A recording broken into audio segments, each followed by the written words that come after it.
Hey guys, and welcome back to my channel. I'm super excited to share with you another Dollar Tree DIY. So if you want to see what I'm making and with what, well, you just keep watching.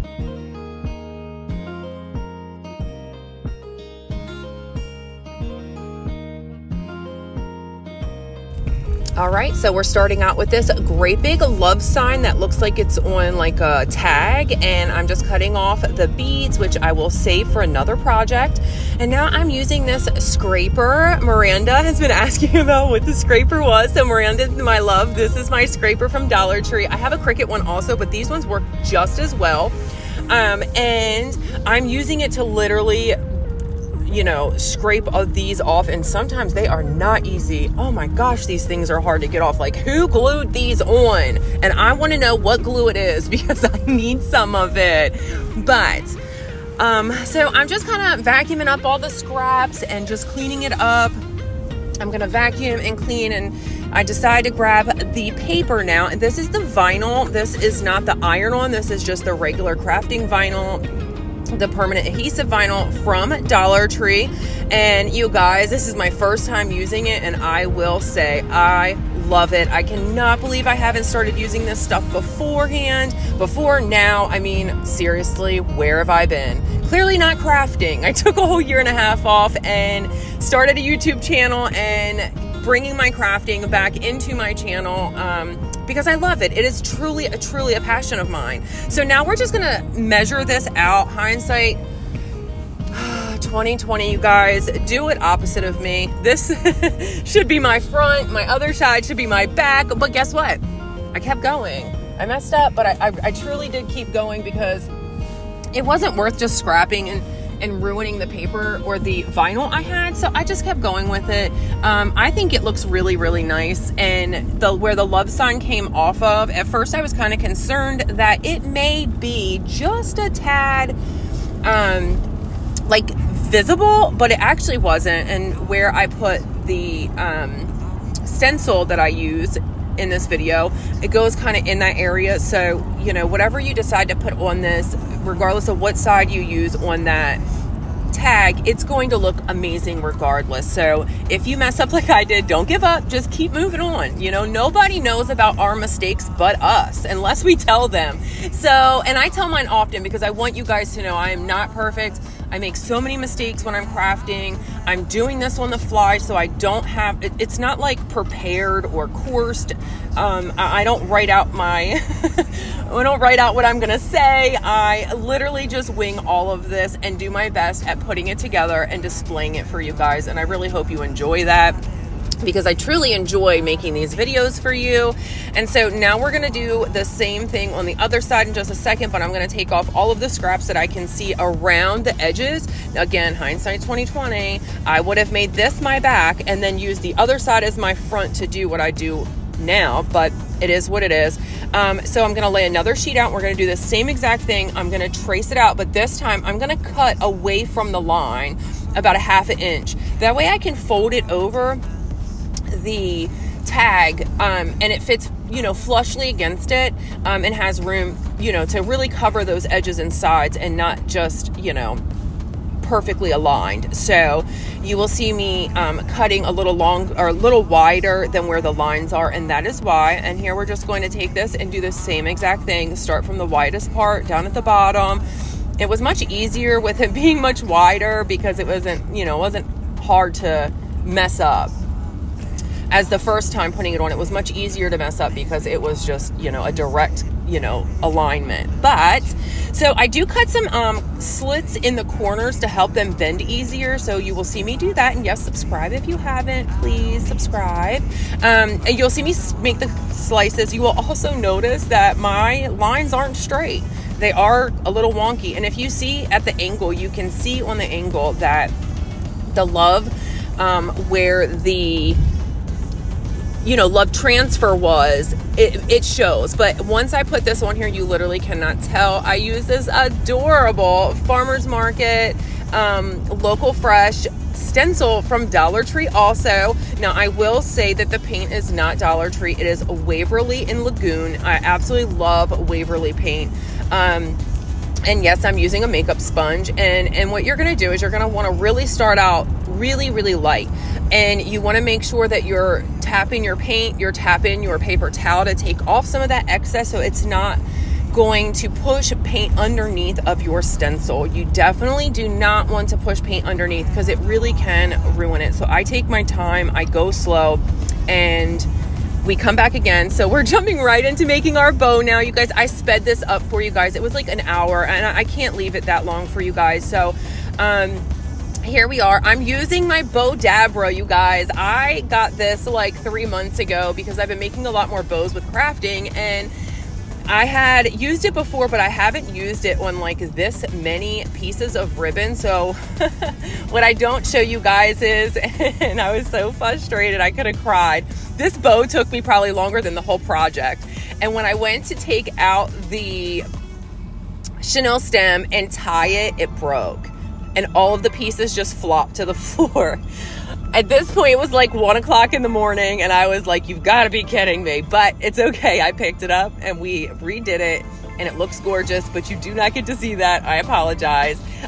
So here, I'm going to make some tails on them and just cut them in a V. What I do is I just hold them all together, bend them inwards, and then cut at an angle so it gives that really pretty V edge. And some people don't, really care for that. They rather have like the one side, where the bows go like one side and then the other, which is really pretty too. This is a really cute bow. It's not my favorite. It's not my best, but again, it's my first time really using this Bow Dabra with this many pieces of ribbon, and I think it turned out great. I actually used it a little differently on the project itself, and I'm glad I did because it looks really, really cute finished, but there it went. It popped. Actually, it didn't pop right there. I took it out and went to tie it tighter, and it broke. Anyway, we're on our second round of paint. We're going to take our time. We're going to go slow and steady. Wins the race. And I just apply my second coat, and we're going to take this off and reveal the masterpiece underneath. And I love this color with the checker print.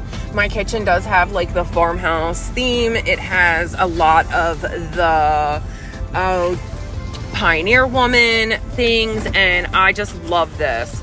So here it is with the stencil completed. It is so cute. Now we are moving on to kind of assembling this now, and I was so happy once that bow got it together, and you can see it doesn't look the same because it fell apart, and that's okay. So I kind of did what I could to fix the bow, and you see it's in like a different shape, and I kind of put the littler pieces at the top, and I kind of like that. Once I let the paint dry, obviously I didn't jump right into it, so this is like time in between. This took me a few hours to do one night, and I started and finished in one night, y'all, and that is amazing. 6 days later, I'm editing. Okay, that's where we are. But I love this bow. It looks really pretty. The sunflower is a Walmart sunflower. I do love Walmart flowers. Their 98-cent flowers to me look more realistic. They look a lot more natural. And so I'm not opposed to Dollar Tree flowers. I do buy them in bulk often, but I really have been enjoying the Walmart flowers. And it's probably because I have a lot more of them and just grab from my stash a lot of times. So my flowers, if anytime I'm making an arts and craft or decor and I use flowers, my flowers will be from random places. If I say it's a Dollar Tree haul or it's a Dollar Tree craft, I don't know if my flowers are Dollar Tree or not, so I apologize that I can't give you that information. I just say use whatever you have on hand to decorate your Dollar Tree craft when it's time to decorate. And that's the best part about this. You don't even have to do it these colors. You don't have to use the sunflower.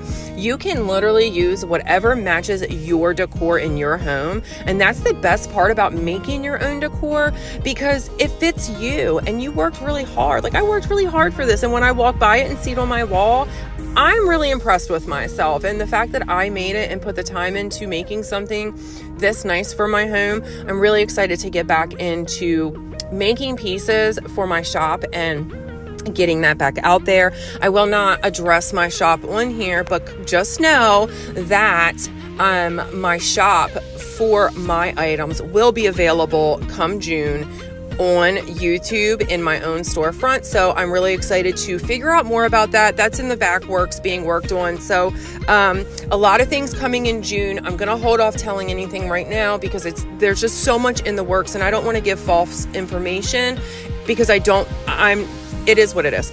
So anyway, I have lots to come for you guys. I am so excited to share. If you have not seen my community to post, please go over and check it out. I posted some pictures of my craft room I've been working on for the last 2 weeks and busting my butt to get that cleaned, get that organized, and still continue craft and mommying and life and games and all of the things. So when you guys click on these videos and show me love, you guys have no clue how much it means to me, because I am a hot mess mama. I am running myself ragged for my babies. And when I get the chance to do these things and bring them to you, it really means a lot when I see the positive comments. Now, I don't use this bow. I don't know what I was thinking or trying to do with it, but that's not what we used. So excuse my shoulder. I'm so sorry about that. And so I don't even know why I kept trying to mess with that. I don't know. Anyway, so I wind up scrapping it and moving on, and it just looks amazing. So here we're going to take some chenille stems, and we're going to just twist them around this dowel rod that I got. I don't know. I think maybe from Dollar Tree. I think it may be. But I just take a few of these, and so I decide to just twist a few up and put like on each side. Like I think I do one because I wind up bending them in half because I thought they were way too long, which was really cool, so that it gave me more so I didn't have to use as much. So and then I had to play with this flower. I had to actually glue it down multiple times because it kept popping up. So I wound up actually just gluing the petals to the ribbon and on the front of the board down. So I'm glad that was taken care of because that thing would not stay put. And then I decided to take these, take more of these chenille stems and kind of twist them on the pole and stick them on each side. I just wanted something else added. I was really bummed. I thought I had some with sparkles on them, some black ones with sparkles, and I thought that would be really pretty from the Christmas ones I had, but I guess I got rid of them, or Halloween. But this was super cute with these added, and you guys, all of this stuff is at Dollar Tree. It all came from Dollar Tree. The ribbon, all of it. Now, obviously, you don't have to make that grand of a ribbon. You can literally, if you need to know a very simple bow tutorial, I can make one and post one in a reel or short. Let me know. I can post it either on YouTube or my Instagram, whatever you would prefer. But it's really simple. You don't need a bow dabber. I clearly do because I was making a large one. I've never made like that before. But it really turned out pretty. And we're going to do the same thing. We're going to take the same chenille stems. I'm going to twist a white and black just to match and glue it to the back of the board so I have something to hang it with. That way I don't have to use anything else but like a command hook is what I used on the wall with it. So I just take that and I glue. I glob the glue. I glob some more after this, I think, all over the back just so it stayed. Maybe not. But it stayed. I don't know how much I used, but whatever I used was good because it's still on the wall. And here it is, guys. Here is our final results, our end results, and I hope you guys enjoy this so much. I will see you guys Monday for a quick little chat with you guys for our Mask Monday, and so I hope to see you guys then. Bye, guys.